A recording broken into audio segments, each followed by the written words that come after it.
They lie. No reporters ever ask me, Henry, what's your What's your project right now? What are you doing right now? Well, of course, I can't tell you about the things that we haven't been public about.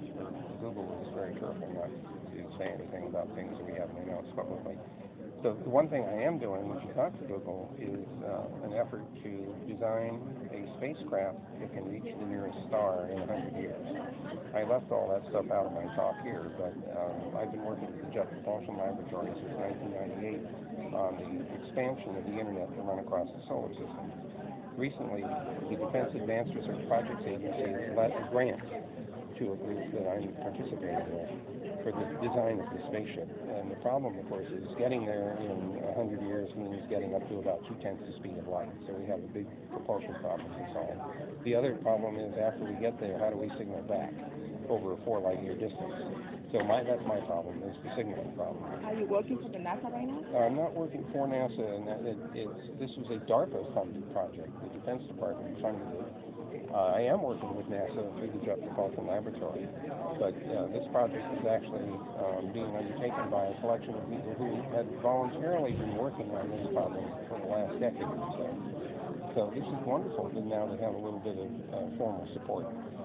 We're not trying to build the spacecraft, we're just trying to design it, figure out what we would have to do in order to make that work. And that's very exciting. Now, I won't be around in 100 years, but even to be participant in a project like that is enormously fun. Thank you very much. You're welcome. Yes, ma'am.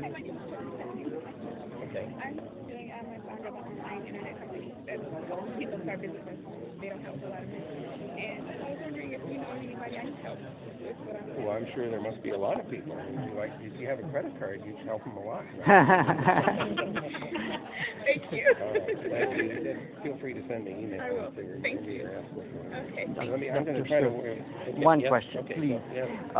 Is there ever going to be a censorship-proof internet, in your opinion, which governments can't control? The honest answer is that there will always be a possibility of suppressing content on the network one way or another. But I think that there is enormous intellectual effort going into avoiding censorship or evading censorship. You can shut the net down by turning off the underlying transport. That's what the Egyptians did. That wasn't shutting the internet down. It was really actually shutting the underlying transport down, but that was just as effective. On the other hand, every time you try to suppress people's ability to speak with a system as distributed as this, you will always find somebody out there trying to find a way to get around the system. And with satellite capability, with radios crossing the borders, it's very hard to suppress information flow. And I'm very happy to say that. But there will be successful efforts here and there to do that, always, but there will be counter pressures to evade that kind of censorship.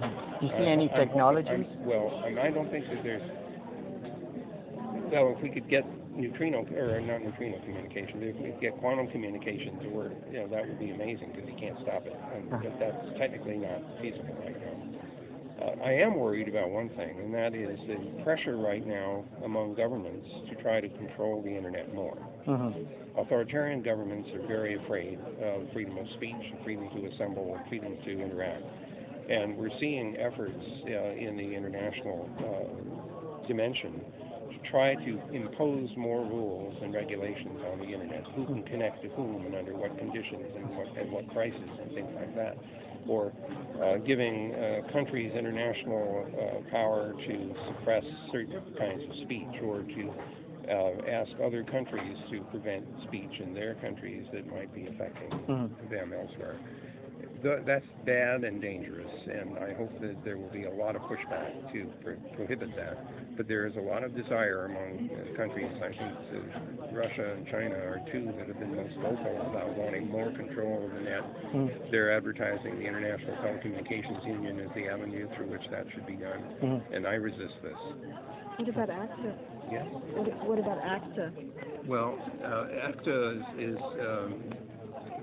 the Trans-Pacific Partnership, ACTA, SOPA, and PIPA are all part of a common concern that many people have for several reasons. The first one is, under what conditions are those agreements made, and is it a transparent process or not? And I would say most people, or many people, think it was not very transparent.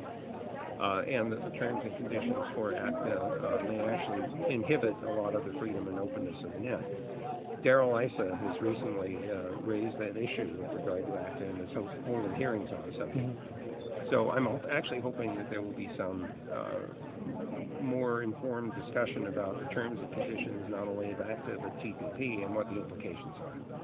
So we have work to do if we want to defend the bottom-up openness of the net. Okay, let me.